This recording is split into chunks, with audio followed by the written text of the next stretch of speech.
जय माता की दोस्तों, अपने कर्मों पर विश्वास रखें। आपके अपने चैनल को लाइक सब्सक्राइब जरूर करें। आज हम 9वें अध्याय के बारे में बात करेंगे। धन तथा लाभ प्राप्ति के लिए आप 9वें अध्याय का पाठ अवश्य ही करें।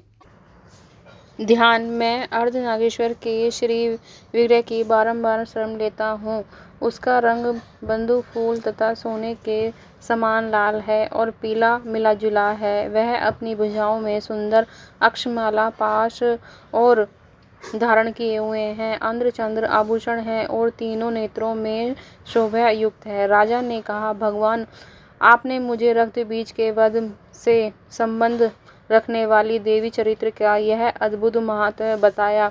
अब रक्त बीज के मर जाने के कारण अत्यंत क्रोधित शुभ और निशुंभ ने जो कर्म किया उसको मैं सुनना चाहता हूँ। ऋषि बोले, राजन, संग्राम में रक्त बीज तथा अन्य दैत्यों के मारे जाने पर शुभ निशुंभ के क्रोध का पारावर ना रहा। अपनी विशाल सेना को इस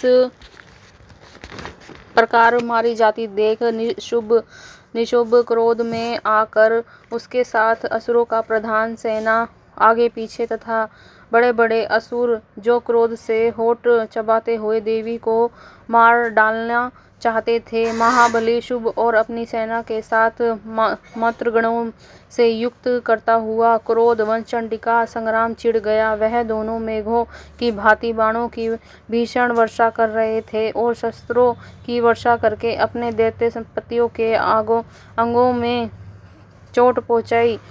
निशुंभ ने तलवार और चमकता हुआ ढाल लेकर देवी की श्रेष्ठ सवारी सिंह के माथे पर प्रहार किया।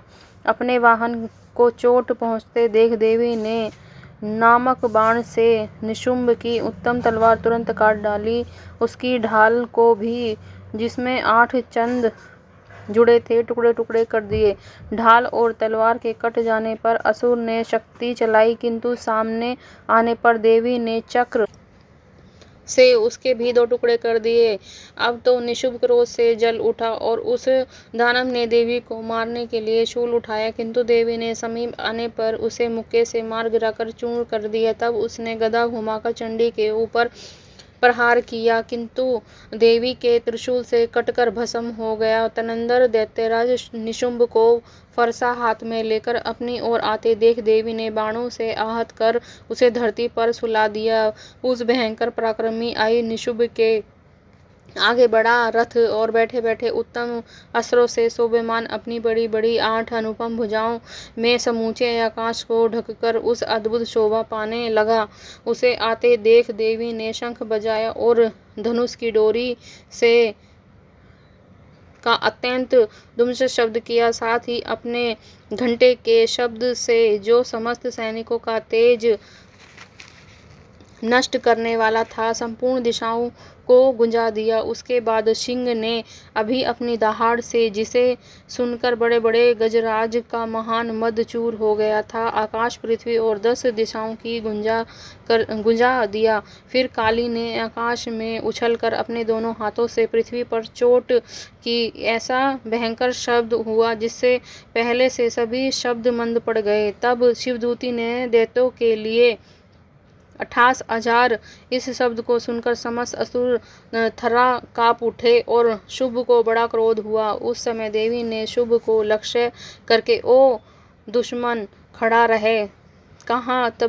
कहाँ तभी आकाश से खड़े हुए देवता बोल उठे, जय हो माँ, जय हो। शुभ ने वहां आकर ज्वालाओं से युक्त अत्यंत भयानक शक्ति चलाई। अग्नि में पर्वत के समान आती हुई वह शक्ति देवी ने बड़ी भारी उल्का से दूर हटा दिया। उस समय शुभ की गर्जना से तीनों लोग गूंज उठा। राजन, उसकी प्रतिध्वनि से ब्रजपाल के सामने भयानक शब्द हुआ, जिसने शब्दों को जीत लिया। शुभ के चलाए हुए बाणों को देवी ने और देवी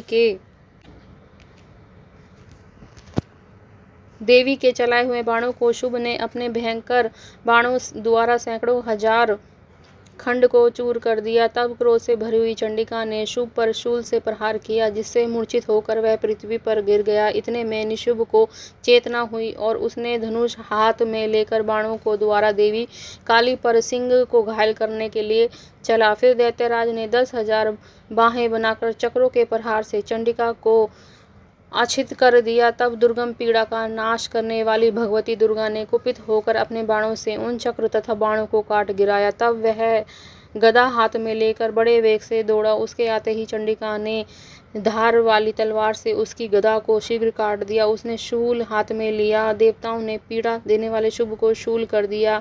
यह चंडिका वेग चलाई, फिर शूल ने अपनी छाती में छेद कर दिया। शूल से विर्ण हो जाने पर उसकी छाती से एक दूसरे महाबली पुरुष खड़ी रह कहकर निकल आया। उस निकलते हुए पुरुष की बात सुनकर देवी 28,000 पीड़ खंड से उन्होंने उसका मस्तक काट गिराया। फिर तो पृथ्वी पर गिर पड़ा था। 50 सिंह अपनी डाढ़ों से असुरों की गर्दन कुचल करने लगा। वह भीषण दृश्य था। उधर काली तथा शिवदूती ने अन्य दैत्यों को क्षण भर में नष्ट कर दिया। कौमारी की शक्ति से होकर निपत महादैत्य नष्ट हो गए। ब्राह्मणी के मंत्रपूत जल से निविष्ट होकर कितने ही भाग खड़े हो गए। कितने ही दैत्य महेश्वरी के त्रिशूल से छिन्न छिन्न खेत रहे थे। वानरी के थुनंद की चोट से कितनों पृथ्वी पर कचूमर निकल गया।